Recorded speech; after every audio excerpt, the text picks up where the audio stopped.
C'est pourquoi nous disons que les deux piliers de notre mouvement sont une écologie active, qui n'est donc pas une écologie verbale, et nous voulons, autre point de notre projet de société, une nouvelle éducation pour la jeunesse. Nous pensons que l'essentiel des problèmes de société repose sur les mentalités. Mais réformer nos mentalités, c'est très difficile. Quand vous mettez les pieds dans du ciment frais, c'est facile de sortir au départ. Mais quand vous êtes depuis quelques minutes ou quelques heures dans du ciment frais, vous aurez du mal à sortir. Donc l'éducation de la jeunesse, c'est capital. On ne construira pas de bonne démocratie sans nouvelle éducation. On ne construira pas de bonne société sans nouvelle éducation. Et cette nouvelle éducation, elle n'est pas axée sur l'intellect. Cette nouvelle éducation, évidemment, elle est axée sur les relations humaines, sur le savoir-être, sur l'apprentissage de la démocratie, sur le savoir préserver sa santé, sur l'éducation à la parentalité, sur le savoir penser, le savoir manger, le savoir boire. Il y a un an ou deux, on apprenait à ma petite fille la vie de Charlemagne. Et je m'étais dit que ce n'était pas vital qu'elle connaisse la vie de Charlemagne, alors qu'on lui apprend si peu à l'école. À mon fils de 10 ans, on lui apprenait, je voyais il y a quelques semaines, qu'il faisait la carte du Danemark. Il positionnait les fleuves du Danemark. Il positionnait Copenhague. Alors effectivement, intellectuellement, c'est magnifique. Mais est-ce que ça lui sert à être heureux? N'y a-t-il pas une hiérarchie dans les urgences? N'y a-t-il pas une hiérarchie dans ce qu'on doit apprendre? Et le fait est, et je le rappelle, que même dans le domaine des affaires, c'est-à-dire dans le domaine de la guerre, parce qu'aujourd'hui, hélas, les affaires sont souvent à l'image de ce qui s'est passé depuis des millénaires dans la société humaine, j'ai réussi fantastiquement sur des valeurs très différentes, sur des valeurs de savoir-être et des valeurs de coopération.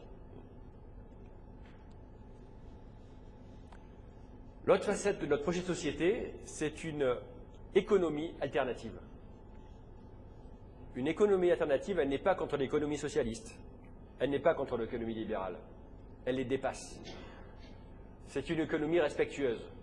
C'est une économie qui permet l'épanouissement de l'entrepreneur. C'est une économie qui permet l'épanouissement du contemplatif. C'est une économie qui réhabilite le petit. C'est une économie qui réhabilite la proximité. Ça évitera par exemple beaucoup de transports, qui font que par exemple demain il y a une crise pétrolière effective par le prix ou par l'approvisionnement. Dans une semaine, il n'y a plus rien à manger. Donc évidemment, dans un projet de société du XXIe siècle, il y a évidemment la souveraineté alimentaire par région. C'est un basique d'un gouvernant à réaliser. Bon. Mais ils l'ont oublié, puisqu'on fonctionne que sur la distance. On fonctionne que sur le paraître. On fonctionne que sur le je crois. Il faut savoir que le fait est que chaque produit qui est sur votre table ce soir, en moyenne, ce produit a réalisé 800 km. Par conséquent, le problème du pétrole approche, il est là. Mais demain, ça peut vraiment se passer. Qui avait prévu le problème de banlieue? Qui avait prévu le problème du CPE? Qui prévoit les tsunamis? Il y a plein d'événements qui sont a priori imprévisibles. Ce n'est pas inimaginable que demain, dans un mois ou dans un an, il y ait un problème de transport tel qui fasse qu'on ne peut plus amener les marchandises là où il faudrait, là où se trouve la collectivité humaine.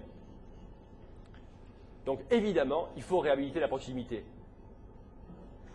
Et évidemment, il faut réhabiliter la nature.